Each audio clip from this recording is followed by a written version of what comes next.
नमस्कार आदरणीय दर्शक, आजको जनता जान्न चाहन्छन् कार्यक्रममा हामी प्रधानमन्त्री केपी शर्मा ओलीको स्वास्थ्य लाभको कामना गर्न चाहन्छौँ। सबै नेपालीले शुभकामना दिएका छन् र प्रधानमन्त्रीको आज सफल शल्यक्रिया भइसकेपछि सबै जनताहरू खुसी भएका छन्। पूर्व राजा ज्ञानेन्द्रले पनि स्वास्थ्य लाभको कामना गर्नुभएको छ।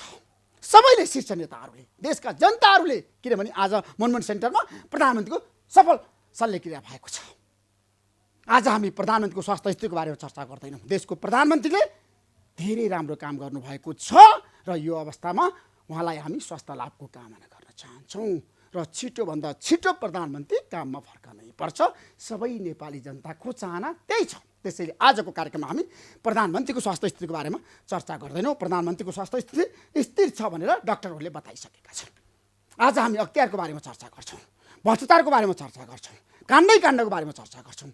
हाम्रो देशमा अख्तियारका पूर्व प्रमुख आयुक्त पनि भ्रष्टाचारमा संलग्न भएको समाचार आएको छ र सम्पत्ति शुद्धिकरणले सम्पत्ति पनि रोक्का गरेको छ। यसबारेमा पनि आजको कार्यक्रममा हामी धेरै चर्चा गर्दैनौँ। पछिल्लो समय हाम्रो देशमा मेडिकल माफियाको बिगबिगी थियो। आज सरकार र मेडिकल कलेज सञ्चालकहरूको बिचमा एउटा सहमति हुने सम्भावना बढेर गएको छ। बढी शुल्क लिनेहरूलाई हामी फिर्ता गर्छौँ भनेर भनिसकेपछि सरकार र मेडिकल सञ्चालकहरूको बिचमा यतिखेर वार्ता जारी छ। आजको कार्यक्रममा हामी यसबारेमा गहिरोमा गएर चर्चा गर्दैनौँ। हामी उपेन्द्र यादव फेरि पनि किन मन्त्री बन्न लालायित हुनुभयो त? उपेन्द्र यादवको आगामी कदमको बारेमा आजको कार्यक्रममा हामी विशेष चर्चा गर्दैछौँ। हाम्रो बिचमा हुनुहुन्छ उपेन्द्र यादव। उपप्रधानमन्त्री, तपाईँलाई म जनता जान्न चाहन्छन् कार्यक्रममा स्वागत गर्न चाहन्छु। धेरै धेरै धन्यवाद। तपाईँको पार्टीभित्र सरकारबाट बाहिरिनुपर्छ भनेर डाक्टर बाबुराम भट्टराईले भनिरहँदाखेरि तपाईँ फेरि न्याय कानुन तथा संसदीय व्यवस्था मन्त्री किन भन्नुभयो? के कारणले भन्नु? अब यस्तो छ, के छ भन्दाखेरि पार्टीभित्र सबैका आफ्नो आफ्नो तर्कहरू छलफलहरू हुन्छन्। त्यो छलफल र बहसमा भएका तर्कलाई चाहिँ के छ भने निर्णयमा पुग्छ र त्यसबाट निकालेको निष्कर्षको आधारमा पार्टी चल्ने, निर्णयहरू कार्यान्वयन हुने गर्छ र बैठकका दौरानमा विभिन्न बेला बखतमा बहसका लागि विभिन्न तर्कहरू आउन सक्छन्। तर पार्टीको निर्णय सरकार छोड्ने अहिलेसम्म भइसकेको छैन। त्यसकारणले हामी यहाँ छौँ। बाबुराम भट्टराई पक्षधरहरूको एउटा आरोप के छ भन्दाखेरि प्रधानमन्त्री केपी शर्मा ओलीले मन्त्रीमण्डल पुनर्गठन गर्दाखेरि, हेरफेर गर्दाखेरि पनि तपाईँसँग परामर्श गर्नुभयो, छलफल गर्नु भएन। नियुक्तिहरूमा पनि सरकारले चाहिँ जसरी गरिरहेको छ पछिल्लो समय, त्यसमा तपाईँको पार्टीसँग कुनै पनि सहमति लिएको छैन, छलफल गरेको छैन। सरकारमा बस्दाखेरि पार्टीलाई घाटा हुन्छ भन्ने उहाँको भनाइ छ। अब पहिलो कुरा त के छ भन्दाखेरि हाम्रो पार्टीसँग, किनभने सरकारको साझेदार दल त हो, तिनीसँग छलफल गरेको भए प्रधानमन्त्रीलाई अझ सजिलो र अरू सबैले स्वामित्व लिने गरी हुन्थ्यो। त्यसको लाभ उहाँलाई नै बढी प्राप्त हुन्थ्यो। तर प्रधानमन्त्रीले त्यो कार्य गर्नु सक्नु भएन। म नभए पनि पार्टीका नेताहरूसँग गर्दा पनि हुन्थ्यो, त्यो भएन। तर त्यति मात्रै कारणले सरकारमा बस्ने, सरकार छोड्ने भन्ने कुरालाई निर्क्युल गर्दैन। हामी सरकारमा मिसनमा आएका हौँ, क्लियर कुरा हो। हाम्रो मिसन भनेको सङ्घीय गणतन्त्रलाई संस्थागत गर्ने, त्यसलाई संस्थागत गर्नका लागि सङ्घीयता र समावेशितालाई लगायतका विषयलाई, संविधानमा रहेका त्रुटिहरू, बाधा, अवरोधहरूलाई हटाएर त्यसलाई संशोधन गरेर परिमार्जन गरेर सङ्घीय गणतन्त्र नेपाललाई बलियो बनाउने, नम्बर 1। दोस्रो के हो भने राष्ट्रिय सवालहरू जो सैकडौँ वर्षदेखि समाधान नभएर बसिरहेका छन्, ती सवालहरू अब झन् खसकै सवाल छ। कर्णाली प्रदेशमा कुरा उठिरहेका छन्, मधेसकै सवाल छ, मधेसीकै सवाल छ, जनजातीय सवालहरू छ। यी सबै राष्ट्रियताहरूको, राष्ट्रहरूको अलग अलग समस्याहरू छन्, कोही साझा छन्, कोही आफ्नो आफ्नो किसिमका छन्। यो नेपालको विविधतालाई सम्बोधन गर्न ती समस्याहरूलाई हल गर्नुपर्छ, ती राष्ट्रिय समस्याहरूलाई।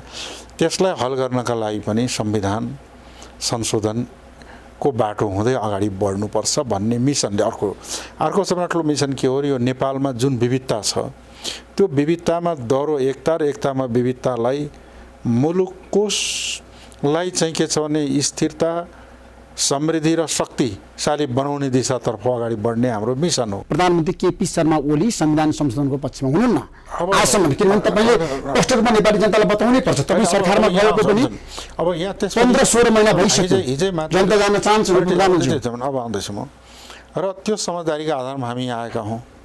त्यो समझदारी अहिलेसम्म टुटेको छैन। तपाईँलाई विश्वास छ प्रधानमन्त्रीसँग अब संविधान संशोधन हुन्छ? होइन, अब संविधान त संशोधन हुन्छ, खालि समयको कुरा रह्यो। असंशोधनीय संविधान होइन हाम्रो। संविधान संसारमा जुनसुकै विषय पनि संशोधन योग्य नै हुन्छ। त्यसले गर्दाखेरि के हो भने संविधान संशोधनका विषयमा अब हामीले चाहिँ के भन्दाखेरि संविधान संशोधनका लगायतका विषय र हामीसँग भएका समझदारीलाई कार्यान्वयन गर्ने विषयमा प्रधानमन्त्रीसँग, सरकारसँग र प्रधानमन्त्रीले नेतृत्व गरेको पार्टी नेकपासँग वार्ता गर्ने, वार्ता गरेर के रिजल्ट आउँछ त्यस आधारमा अगाडि बढ्ने भनेर हामीले त स्पष्ट एउटा चाहिँ के छ भने वार्ता टोली नै बनाएका छौँ, जसमा वार्ता टोलीमा शीर्षस्थ नेताहरू नै हुनुहुन्छ। त्यसले गर्दाखेरि हामीले त त्यो कुरा जबसम्म त्यो वार्ता हुँदैन, वार्ताबाट कुनै निष्कर्षमा पुगिँदैन, तबसम्म यहाँले भनेको जस्तो चाहिँ के छ भने उहाँ तयार हुनुहुन्न भन्ने कुरालाई कसरी मान्ने? तर वर्ष अधिवेशनमा तपाईँले पनि भन्नुभएको थियो यही अधिवेशनमा संविधान संशोधन प्रस्ताव दर्ता हुनुपर्छ भनेर तपाईँको पार्टीको बटम लाइन थियो। डाक्टर बाबुराम भट्टराई तपाईँ सबैले भन्नुभएको थियो, प्रधानमन्त्रीले दर्ता गराउनु भएन संविधान संशोधन प्रस्ताव। यो त के हो भन्दाखेरि हाम्रो प्रयास थियो अघिल्यैमा गरौँ, अहिले पनि हाम्रो प्रयास छ यसैमा गरौँ।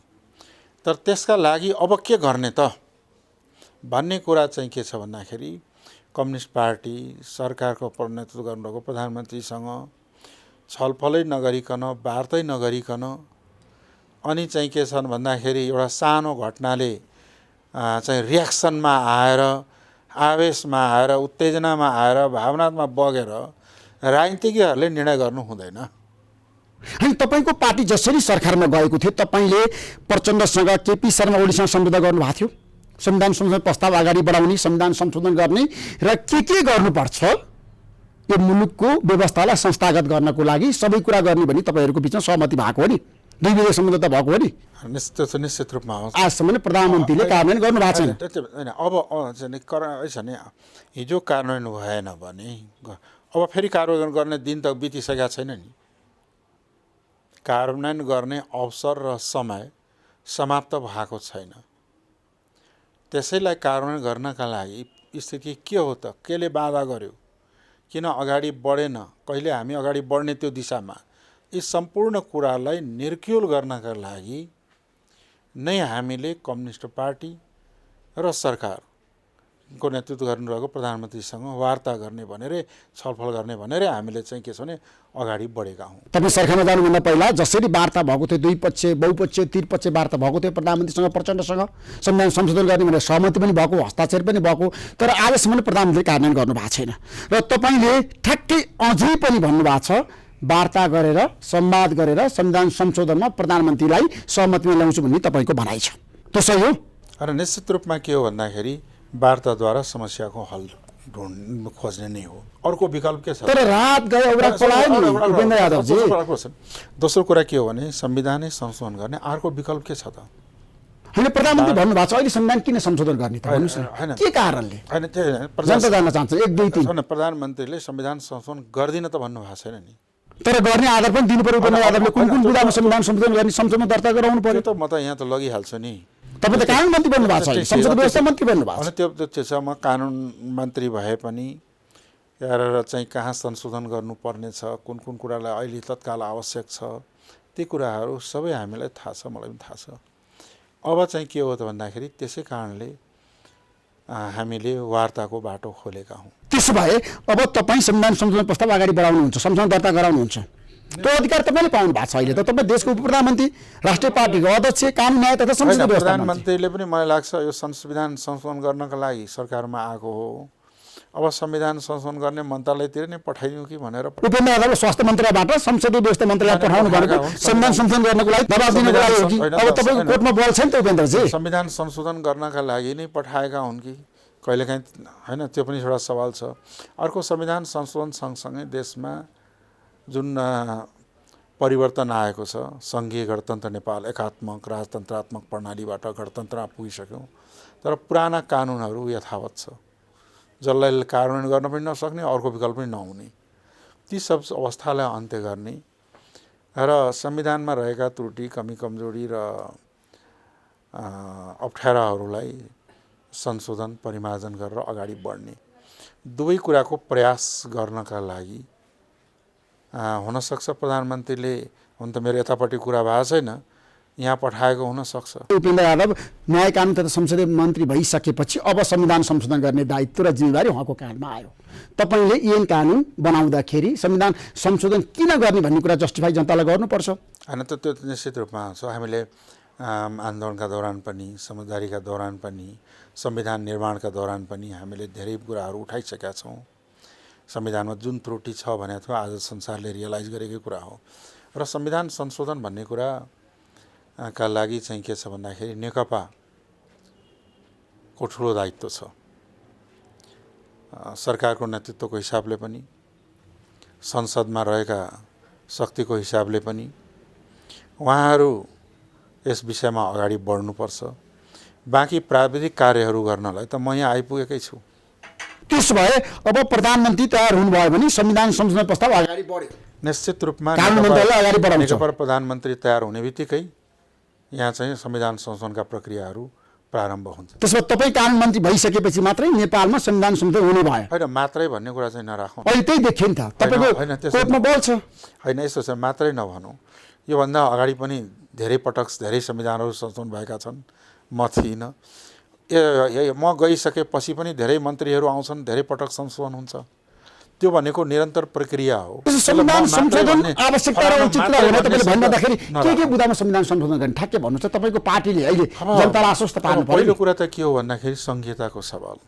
संहिताको सवालमा अहिलेको हाम्रो मुलुक सङ्घीय प्रणाली जस्तो छ, जस्तो सङ्घीय प्रणालीको एउटा मूलभूत सिद्धान्त के हो भने त्यहाँ द्वैत शासन प्रणाली हुन्छ, प्रादेशिक र केन्द्रको, सङ्घको, र स्थानीय निकायहरू प्रदेशका इकाइहरू हुन्छन् सङ्घीय प्रणाली भएका मुलुकहरू। दोस्रो के हो त भन्दाखेरि सङ्घीय प्रणालीमा प्रदेशहरू अधिकार सम्पन्न र साधन स्रोतयुक्त हुनुपर्दछ, जो अहिले संविधानमा त्रुटि छ। तेस्रो के हो त भन्दाखेरि निर्वाचन प्रणाली, शासकीय स्वरूप, नागरिकता लगायतका थुप्रै विषयहरू छ जहाँ हामीले संविधान संशोधन गरेर अगाडि बढ्नु छ। त्यस भए संविधान संशोधनको लागि प्रधानमन्त्री यी मुद्दामा सहमत हुन सक्नुहुन्छ? प्रधानमन्त्रीले के भन्नुभएको छ? नागरिकताको बारेमा त विमति छ, सत्तारूढ दल तपाईँहरूकै बीचमा पनि, नेपाल कम्युनिस्ट पार्टीभित्र पनि विमति छ नागरिकताको बारेमा, अब यस्तो छ, संहिताको बारेमा, प्रदेशको अधिकारको बारेमा। यो संविधानमा संशोधनै गर्ने हो भने थुप्रै संशोधनहरू छ, तर हामीले के भन्छ त्यो क्रमशः गर्दाखेरि प्रधानमन्त्रीजी या नेकपा र हामीहरू र अरू राजनीतिक दल पनि छन्, काङ्ग्रेस पनि छन्, राजपा पनि छन्, यी सबै दलहरू बसेर एउटा कन्सेप्टको विकास गर्ने, त्यसलाई चाहिँ के छ भन्दाखेरि मूर्त रूप दिन संवैधानिक कानुनी भाषा संवैधानिक भाषामा हामीले वर्क गर्ने गरी समन्वयात्मक हिसाबले अगाडि बढ्नुपर्छ। किन भन्दाखेरि संविधान जस्तो विषयहरूमा एउटा पक्ष र विपक्ष भन्दा पनि समझदारी अगाडि बढौँ, एउटा कुरा। दोस्रो के हो भने प्रक्रिया के हो भने संसदले 2/3 पुर्याएर गर्न सक्छ। दोस्रो प्रक्रिया 2/3 मत छ आजको दिनमा सत्तारूढ दलसँग संविधान संशोधन गर्नको लागि। त्यसै कारणले संविधान संशोधन हुन्छ भन्ने आशा ऋषिदेखि धमलादेखि लिएर आम मानिसमा पनि एउटा भइरहेको कारण पनि यही हो नि। तपाईँ कानुन मन्त्री भइसकेपछि अब अधिवेशन सुरु हुँदैछ, आगामी अधिवेशनमा संविधान संशोधन प्रस्ताव दर्ता गर्नको लागि तपाईँ गृह कार्य गर्नुहुन्छ? अब होइन, अब चाहिँ के छ भन्दाखेरि गृह कार्यको त थालनी गरौँला, अब प्रधानमन्त्री तयार भएर नेकपा तयार भयो भने चाहिँ के छ भन्दाखेरि हुन्छ। यदि प्रधानमन्त्री तयार हुनु भएन भने तपाईँ प्रस्ताव लिएर जान सक्नुहुन्न कानुन मन्त्रीको नाताले? अब यस्तो छ, के छ भन्दाखेरि कानुन मन्त्री तर प्रधानमन्त्रीय प्रणाली हुन्छ संसदीय प्रणालीमा। संसदको बहुमत र क्याबिनेट होल्ड गर्ने प्रधानमन्त्री हुन्छन्। प्रधानमन्त्रीले नचाहने हो भने र क्याबिनेटले त्यसलाई नचाहने हो भने त्यो प्रस्तावको कुनै अर्थ रहँदैन। त्यो एउटा कागजको खोस्टा जस्तै हुन्छ। कागजको खोस्टा बोकेर दौडिने कामको कुनै अर्थ रहँदैन। त्यस कारणले चाहिँ के छ भने प्रधानमन्त्री सहमत हुनुहोला, नेकपा तयार हुन्छन् र हामी सहयोग गर्छौँ र आवश्यक संविधानमा संशोधनहरू हुँदै अगाडि बढ्छ भन्ने अपेक्षा अहिले आम पब्लिकको छ। त्यसो भए होइन, जनताको छ। तपाईँ कति समयसम्म प्रधानमन्त्रीलाई समय दिनुहुन्छ? धैर्यताको बाँध टुट्न लागेन अब उपेन्द्र यादवजी? अब बाँधको चाहिँ के छ भने डिलसम्म त पानी भरेको छ है, तर बाँध तुरुन्तै टुटिहाल्ला यति कमजोर छैन। त्यो यति धक्काले बाँध टुट्दैन। त्यसो भए सरकारको आयु अझै पनि 3 वर्ष छ। 3 वर्षभित्रमा संविधान संशोधन प्रस्ताव अगाडि बढ्यो भने पनि तपाईँ सरकारमा बसिरहनुहुन्छ। होइन, सरकार प्रधानमन्त्रीबाट त ग्यारेन्टी आउनु पर्यो। त्यसलाई दुईटा पार्ट गरौँ। सरकारमा बस्ने नबस्ने एउटा पार्ट हो, संविधान संशोधन अर्को पार्ट हो। सरकारमा सहकार्य गर्ने एउटा पार्ट हो, संविधान संशोधनको पार्ट अलग हो। संविधान संशोधन त हामी भए पनि नभए पनि भइरहने विषय हो। तर हामीलाई के हो भन्दाखेरि हाम्रो के सरकार विषय हो भन्दाखेरि संविधान निर्माणका दौरानमा देशको आधा शक्ति जनता, त्योभन्दा ठुलो शक्ति जनता संविधान निर्माणका प्रक्रियाभन्दा बाहिर रह्यो र यो संविधान गलत हुँदैछ भन्यो र हाम्रो सरकार त्यहीँनेरि हो। अब त्यसलाई के गर्ने त भन्दाखेरि कसरी सम्बोधन गर्ने त? संविधान त एकपक्षीयले जनेको छ। दुर्भाग्य यो मुलुकमा के छ भन्दाखेरि एकातर्फ कालो झन्डा ब्ल्याकआउट, अर्कोतर्फ केही मान्छेले दियो बालेको अवस्था। अब केही मान्छेले दियो बालेकै संविधान राख्ने हो कि ब्ल्याकआउट गर्ने जनताहरूको लागि पनि यो संविधान बनाउने हो? यो चुनौती ठुलो छ। अब ती ब्ल्याकआउट गर्ने जनताहरू जसले यो संविधानमा ठिक भएन भनिरहेका थिए उनीहरूको लागि पनि यो संविधान हो भन्नका लागि संशोधन बाहेक अर्को उपाय छैन। तर यो संविधान सबैले स्वीकारेको छ। तपाईँले पनि मान्नु भएको छ। संविधान मानेर तपाईँ देशको प्रधानमन्त्री बन्नु भएको छ उपेन्द्रजी। मधेसी जनताले पनि मानेका छन् संविधानलाई। जनजाति, आदिवासी, अपाङ्गता भए व्यक्ति सबैले मानेका छन्। स्वीकार्ने र मान्ने अलग कुरा हो। बाटो स्वीकार्ने भन्दाखेरि हामीले के देख्यौँ भन्दाखेरि संविधानका लाई संशोधनको माध्यमबाट सुधार्ने विकल्प हामीले दिया हो। त्यो विकल्पको बाटो हामीले लोकतान्त्रिक विधि खोल्दिया हो। नभए अर्को बाटो हुन्थ्यो विद्रोहको बाटो। जस्तो भनौँ न 47 सालको संविधान काङ्ग्रेस, कम्युनिस्ट सबैले माने हो नि। त्यो संविधान कहाँ हरायो? एउटा कुरा। दोस्रो कुरा के हो भने यो संविधानको प्रक्रियामा हामी अगाडि बढ्दिएको हो। यो संविधानमा संशोधन गरेर अगाडि बढ्नुपर्छ भन्ने प्रक्रियालाई हामीले सरल पारिदिएर लोकतान्त्रिक र संसदीय प्रणालीबाट नै अगाडि बढ्ने मार्ग हामीले खोलिदिया हो।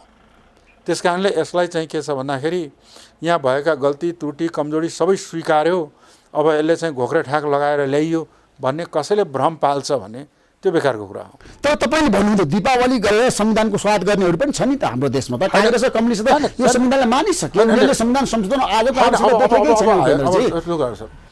काङ्ग्रेसले एउटा कुरा भन्नुहोस् त, संविधान घोषणा गरेको 1 साताभित्रै संविधान किन संशोधन भएको थियो? त्यसले के सङ्केत दियो भने संविधान त्रुटिपूर्ण छ। त्यो संशोधनले सच्याउन सकेन। जसको नेतृत्वमा यो संविधान घोषणा भएको थियो तिनले पनि अर्को सेसनमा आइसकेपछि संविधान संशोधनको प्रस्ताव संसदमा लिएर गएको हो, 2/3 नपुगेर फेल भएको हो। त्यसले पनि के देखायो त भन्दाखेरि संविधान संशोधनको आवश्यकता छ। अहिले आएर स्वयं प्रधानमन्त्रीज्यू, त्यतिखेर नेकपा एमालेका अध्यक्ष हुनुहुन्थ्यो, पुष्पकमल दाहालजी प्रचण्डजी नेकपा माओवादीका अध्यक्ष हुनुहुन्थ्यो, उहाँहरू दुवैजनाले संविधान संशोधन गर्ने भनेर हस्ताक्षर गर्नुको अर्थ यो संविधानमा संशोधनको आवश्यकता छ, यो त्रुटिपूर्ण छ, यसले सङ्घीय गणतन्त्रलाई दह्रो बनाउन सक्दैन भन्ने कुराको रियलाइजेसन हो नि। होइन, विगतमा पनि धेरै किसिमको सम्झौता भयो, 12 बुधेदेखि तपाईँलाई थाहा छ, अनि यो सम्झौता भयो नि। तर आजसम्म कुनै पनि नेताले, कुनै पनि पोलिटिकल पार्टीले विगतमा गरेको सम्झौता त कार्यान्वयन गरेको छैन नि उपेन्द्रजी। एउटा कुरा छ, के छ भन्दाखेरि यो सम्झौता भन्दा पनि माथि हो, यो रियलाइजेसन हो, आफूले गरेको कार्यको रियलाइजेसन पनि हो र के गर्नुपर्छ अब भन्ने रियलाइजेसन हो। त्यो रियलाइजेसन भन्ने कुरा सम्झौता लिखत भन्दा माथिको कुरा हो। त्यो भइसकेपछि अब त्यो दिशामा बढ्नुपर्ने दायित्व, नैतिक दायित्व र कर्तव्य पनि रियलाइजेसन गरिसकेपछि रियलाइज गरिसकेपछि हो नि त अगाडि बढ्नुपर्ने। होइन, उहाँहरूले आत्मसात गर्नु भएको छ, संविधान संशोधन गर्नको लागि तयार छौँ भने हस्ताक्षर गर्नुभयो, तर व्यवहारमा कार्यान्वयन गर्नु भएन। आज 21 महिना भयो देशको प्रधानमन्त्री भएको केपी शर्मा ओली, उहाँले कुनै पनि प्रस्ताव संविधान संशोधनको लागि अगाडि बढाउनु भएन, दर्ता गराउनु भएन संसदमा। बढाउनु होला। तपाईँ प्रधानमन्त्रीप्रति किन यसरी आशावादी कुरा गरिरहनु भएको छ? केपी शर्मा ओलीले सबै कुरा गर्नुहुन्छ, अगाडि बढाउनुहुन्छ, संविधान संशोधन उहाँ तयार हुनुहुन्छ भने कसरी भनिरहनु भएको छ? जस्टिफाई गर्नु। उहाँले चाहिँ के छ भन्दाखेरि गर्दिन, समझदारी ब्रेक भयो, अब यी सब काम हुँदैनन् भन्नु त भएको छैन नि।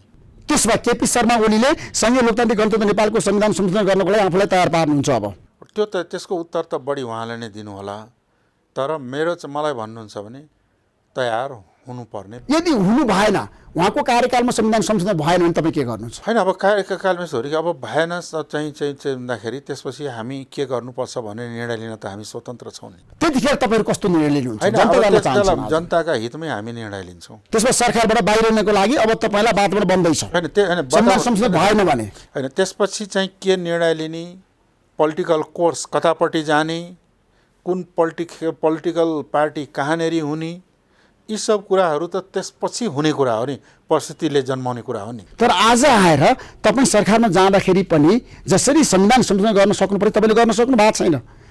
मधेसका जनताले पनि तपाईँमाथि प्रश्न त गरिरहेको छ। अब के छ भन्दाखेरि मैले स्पष्ट के भन्नुहुन्छ भने अहिले पनि हामी सङ्घर्षमै छौँ।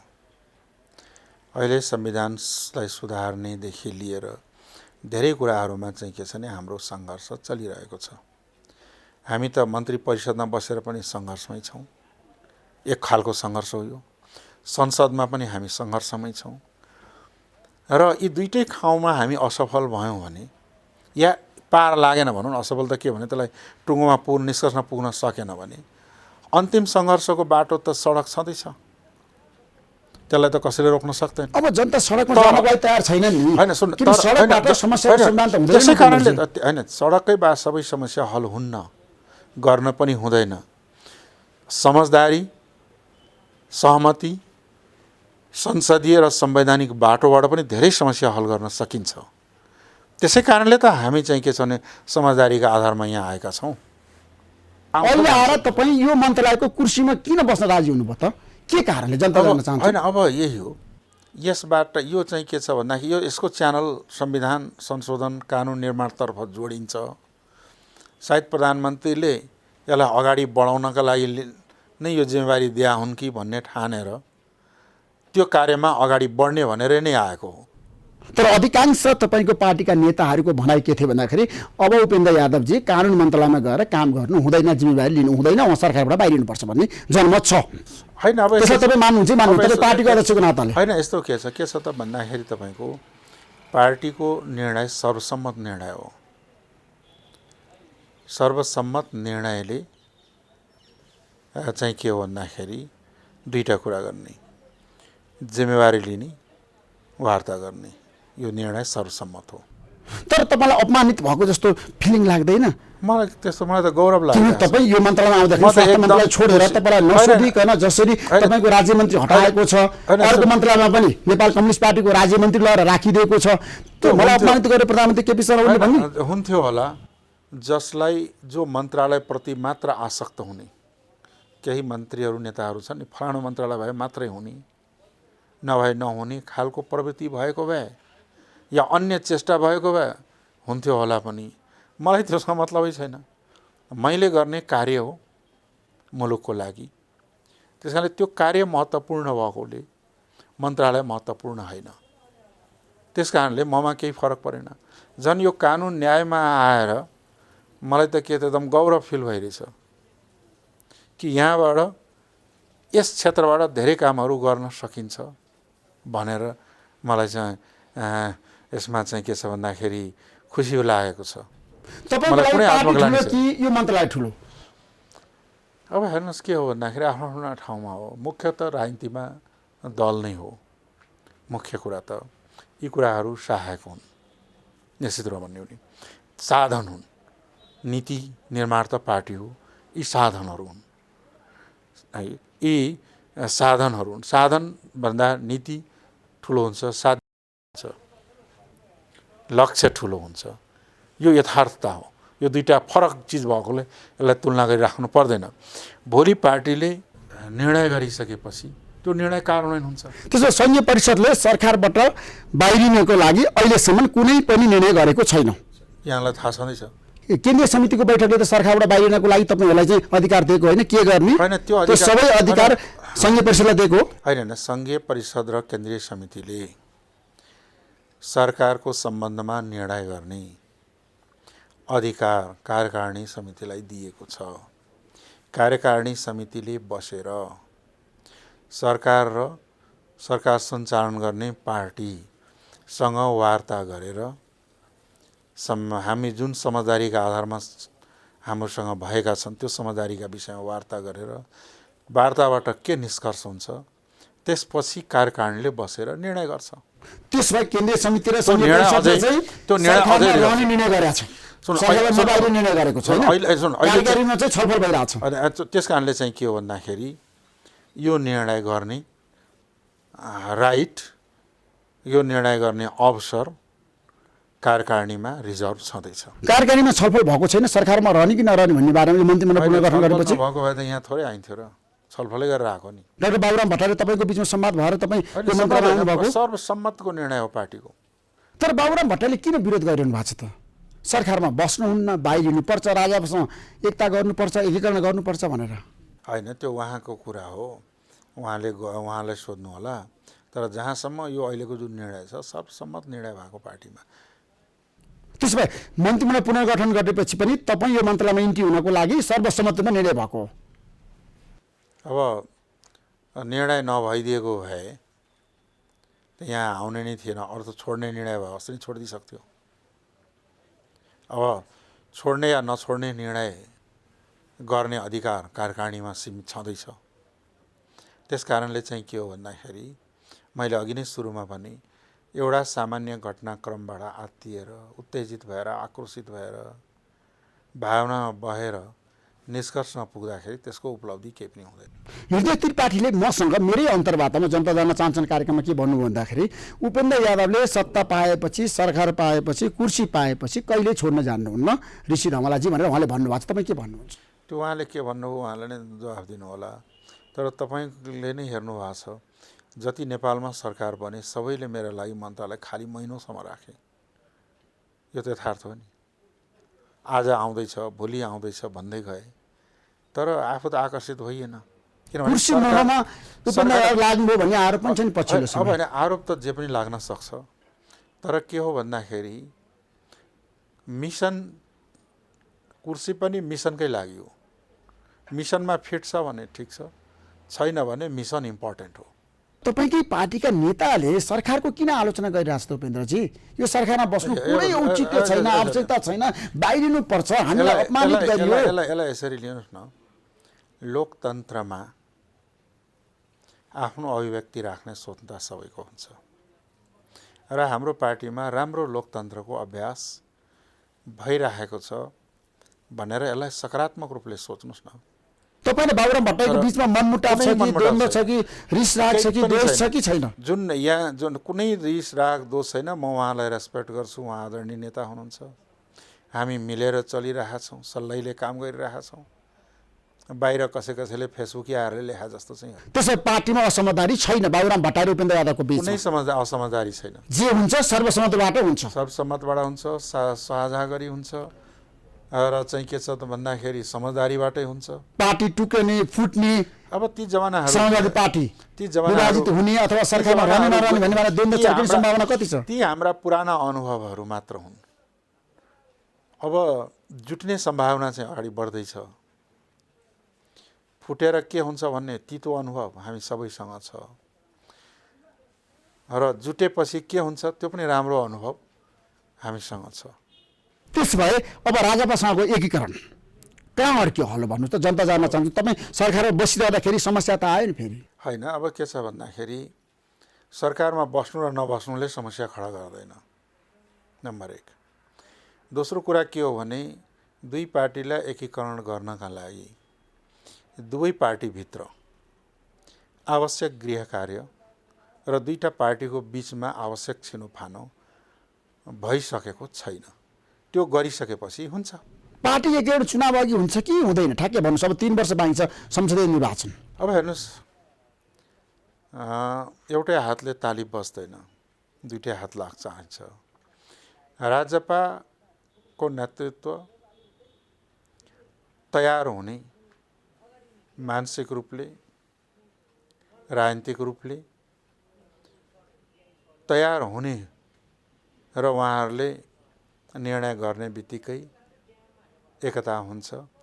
हामी त्यसका लागि तयार छौँ। निर्णय पनि हामीले गरिसक्यौँ। तर राजपाको शीर्ष नेताहरूको भनाइ के छ भन्दाखेरि उपेन्द्र यादव सरकारबाट बाहिरियो भने मात्रै पार्टी एकता हुन्छ, नत्र हुँदैन। शर्तै आइसक्यो नि राजेन्द्र महतोको, महन्त ठाकुर। अब यस्तो छ, त्यो शर्त उहाँले राख्नु अस्वाभाविक मान्दिनँ म।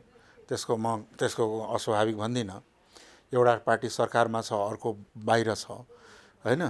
एउटा पार्टी सरकारमा हुनाले तिमीहरू पनि सरकारमा आऊ भन्ने स्वाभाविक हुन्छ, बाहिर हुनाले तिमीहरू पनि बाहिर आऊ भन्ने स्वाभाविक हो। त्यो चाहिँ नराम्रो कुरा होइन।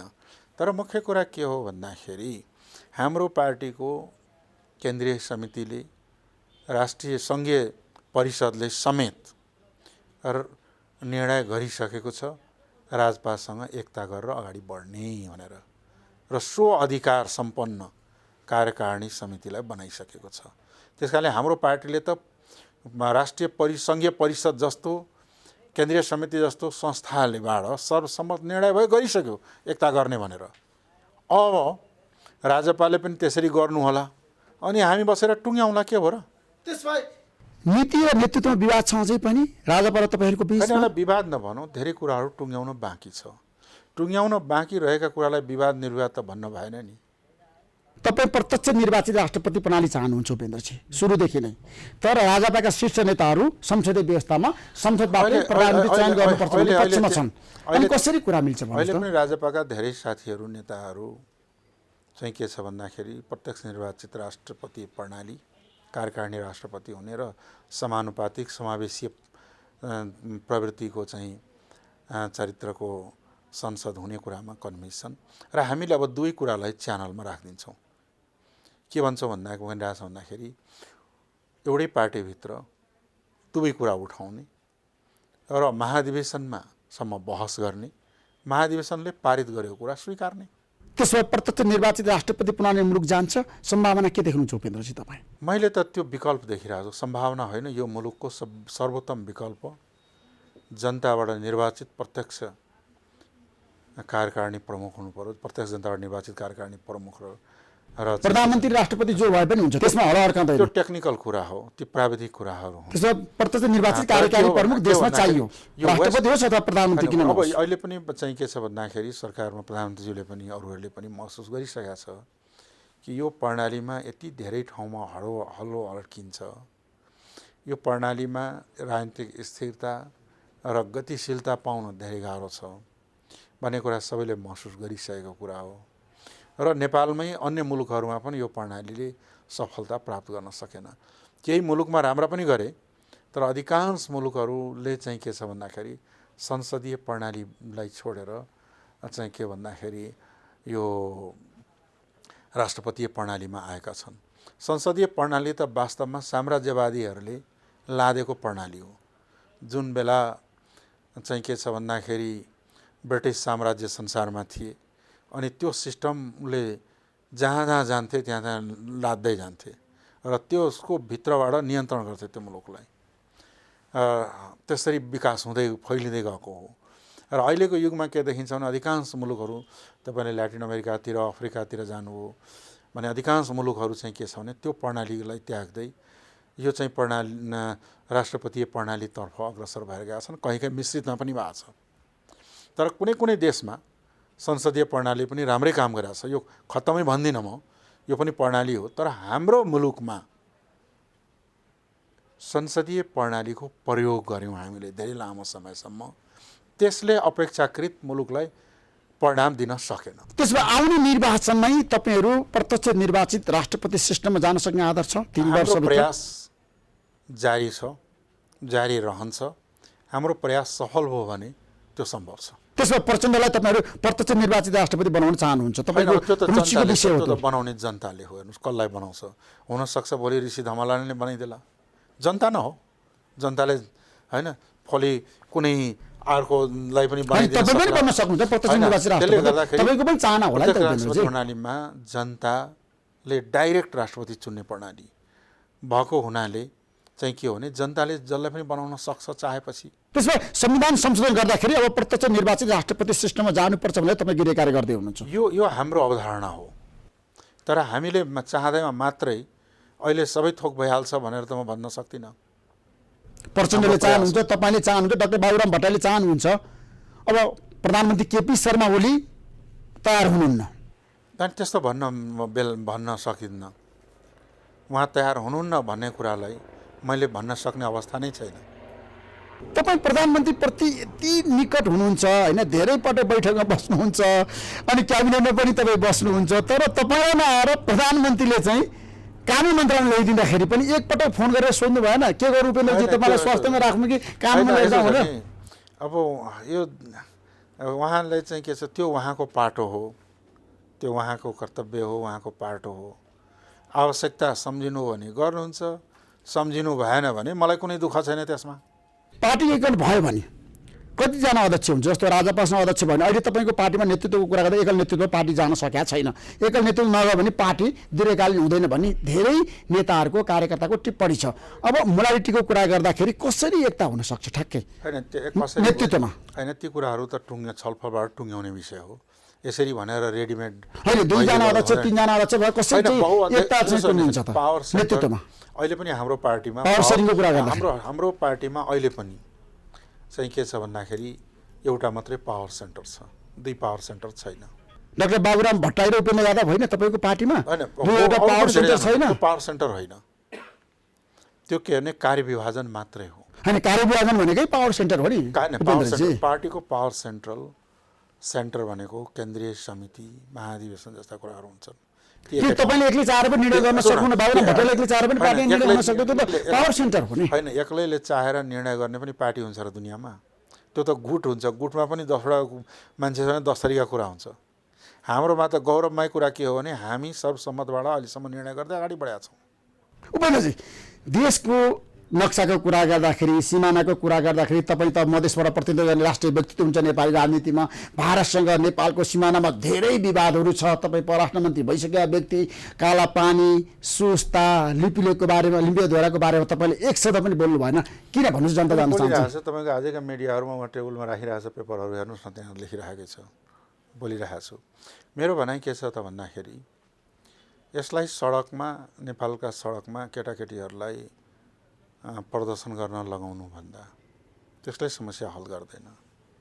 यसले अनाहकमा 2 देश र 2 देशको जनताको बिचमा तितो मात्रै उत्पन्न गर्छ। अब हामीले चाहिँ के हो भने नेपाल भारतको बिचमा, जसलाई भारतले पनि स्वीकारेको छ, नेपालले पनि स्वीकारेको सुगौली सन्धि हो। सुगौली सन्धि लगायतका सन्धिहरूलाई टेबलमा राखौँ, 2 देशका प्रतिनिधिहरू बस्ने, समस्या हल गर्ने, 2 देशका सरकार बस्ने, समस्या हल गर्ने। तपाईँ भारत पनि जानुभएको थियो, बिचमा भारतीय नेताहरूसँग तपाईँले यसबारे कुरा गर्नु भएन? कालापानीको बारेमा, सुस्ताको बारेमा, सिमानाको बारेमा, लिपिलेको बारेमा जोसँग कुरा गरेँ सबैलाई मैले भने 1816 को सन्धि र त्यसपछि भएका सन्धिहरूलाई राखेर समस्याको निकास खोजौँ। एक्लै अर्कालाई तर्साएर हल हुँदैन।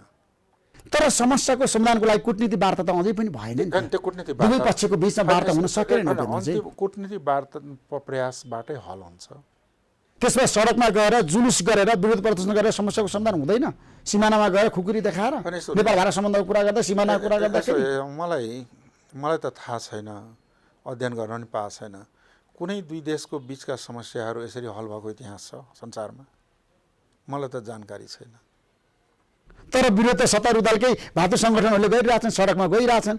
होइन, त्यसले समस्या हल गर्दैन। सरकारले नै चाहिँ के छ भन्दाखेरि पहल गर्नुपर्छ, दुई देशको सम्बन्धलाई नबिग्रिने गरी समस्याको समाधान गर्नुपर्छ। कालापानी फिर्ता होला तपाईँलाई विश्वास छ भारतले फिर्ता गर्ला नेपाललाई? अब पहिलो कुरा त के हो भने मैले अघि नै भने नि, सुगौली सन्धिले तोकेको सिमाना भित्र जो नेपालको भित्र पर्छ त्यो नेपालको हो, त्यसमा दायाँ बायाँ गर्न कसैले पाउँदैन। 58 वर्ष भइसक्यो नि त, यो समस्याको समाधान हुन सकेन। कालापानीमा भारतीय सुरक्षा फौज बसेको दुईटा पोइन्ट छ हाम्रो। करिब करिब सबै ठाउँमा बोर्डरका समस्याहरू, डिमार्केसन लाइनहरू गर्ने सम्पन्न भइसकेको छ। नेपाल भारतको जोइन्ट कमिसनै छ त्यसका लागि काम गरिरहेछ। दुईटा पोइन्टमा अड्किएको छ। एउटा त्यही महाकालीको पोइन्ट हो, अर्को सुस्ताको पोइन्ट हो। यी दुईटा पोइन्टमा दुवै देशका सरकार बसेर हल गर्नुपर्छ। तर हल त अहिलेसम्म भएन उपेन्द्रजी। अहिलेसम्म भएको छैन भने अब गर्नुपर्छ भनेको कारण त्यो हो नि। त्यसमा केपी शर्मा ओली र नरेन्द्र मोदीको बीचमा केमिस्ट्री मिल्न सक्छ, समझदारी बन्न सक्छ, संवाद हुन सक्छ। होइन, समस्या समाधान भइदिएको भए त गर्नुपर्ने जरुरत थिएन। जहाँसम्म के हो भने दुई देशको सरकार बसेर समस्या हल हुँदैन भने त्यो समस्या कहिले समाधान हुँदैन। चीनले पनि नेपालको सिमाना मिचिरहेछ, जमिनलाई मिचिरहेछ, अतिक्रमण गरिरहेछ, तर कोही पनि नेता बोल्दैनन् भनेर भन्नेहरू पनि धेरै छन् नेपाली राजनीतिमा। तपाईँ के भन्नुहुन्छ भन्नुहोस् त? चीनसँग पनि एक दुईटा पोइन्टमा हाम्रो समस्या छ बरु। त्यो चीन सरकारले पनि रियलाइज गरे हो, हामीले पनि रियलाइज गरे हौँ। त्यो छ के छ भन्दाखेरि उत्तरको हिमाली भागमा जहाँ हिउँ जम्या हुन्छ, कुन बेला कहाँ पोल गाडेको थियो, त्यो पोल भत्केर कहाँ पुग्यो कोही मान्छे पनि छैन, हेर्ने पनि छैन। त्यस्ता ठाउँहरूमा पहिला पनि समस्या आएका हुन्। समस्या आउँदाखेरि अहिले तत्काललाई यो मानिराख्ने, पछि सिमाना भेटिएकोलाई सदर हुने गरी हाम्रा समझदारी पनि भएका छन् विगतमा चीनसँग। त्यसो चीनले पनि नेपालको भूभागलाई मिचेको छ? होइन, मिचेको भन्दा पनि त्यसलाई त्यो शब्द म प्रयोग गर्दिनँ। समस्या त्यहाँ पनि छ, कहीँ कहीँ समस्या यता पनि छ। हाम्रो देशको सिमाना जसले मिचे पनि फिर्ता हुनुपर्छ। हामी कसैका लिँदैनौँ, हाम्रा पनि कसैले लिन पाउँदैन। त्यसमा भारत पनि सहमत हुनुपर्छ, चीन पनि सहमत हुनुपर्छ।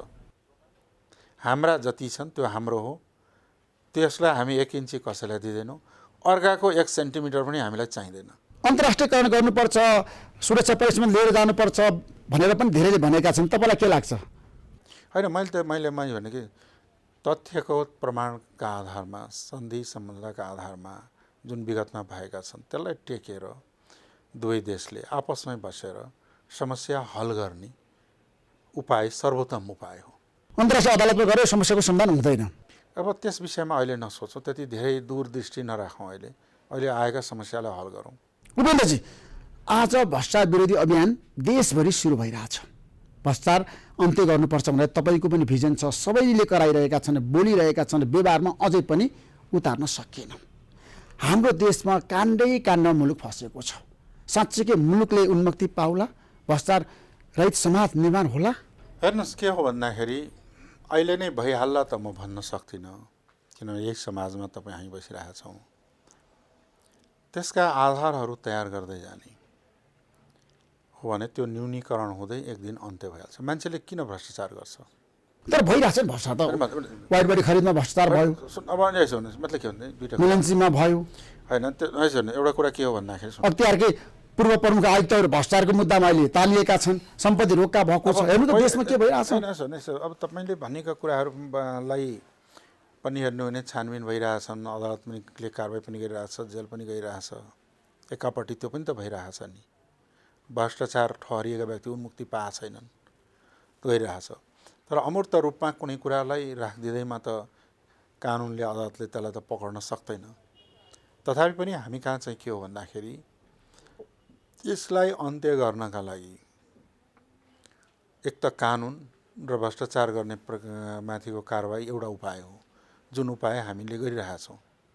यो सँगसँगै के हो त भन्दाखेरि भविष्यको अनिश्चितता, मान्छेको गरिबी र बेरोजगारी र भविष्यको अनिश्चितता, यी दुईटा कुराहरूलाई पनि सँगसँगै हल गर्दै जानुपर्छ। जस्तो भनौँ धेरै मुलुकहरूमा शून्य भ्रष्टाचार छ।